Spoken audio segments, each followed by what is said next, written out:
我哋公司咧就個 Design Information Centre 喺大概29年前咧就用呢個名做噶啦，就冇用我自己個人個名，冇用咩我哋從第一天開始都已經覺得係團隊就是力量。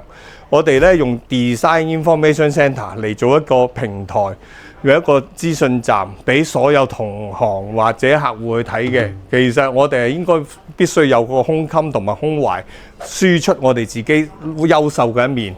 同埋咧，我哋嘅資料俾大家去參考。呢幾廿年嚟咧，大部分好多人都用我哋公司個網站去做生意啦，喺裏邊攞好多資訊啦。其實我哋都係社會之中嘅一個貢獻嚟嘅。其實喺幾廿年前，我冇諗過呢句説話嘅。後來我聽到一句説話咧，真係好形容到我哋公司嘅。呢句説話就係乜嘢啊？大致係咁講啦。佢就係話高手咧，就一開始咧就非常之坦誠噶啦。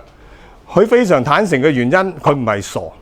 佢亦都唔係怕人超越，原來肯坦誠嘅人嘅背後呢，佢嘅力量係非常之強大嘅。佢嘅強大咧，因為本身係名牌，亦都唔怕你抄。佢所以呢，就會坦蕩蕩地繼續去將自己嘅一切公諸於世啦。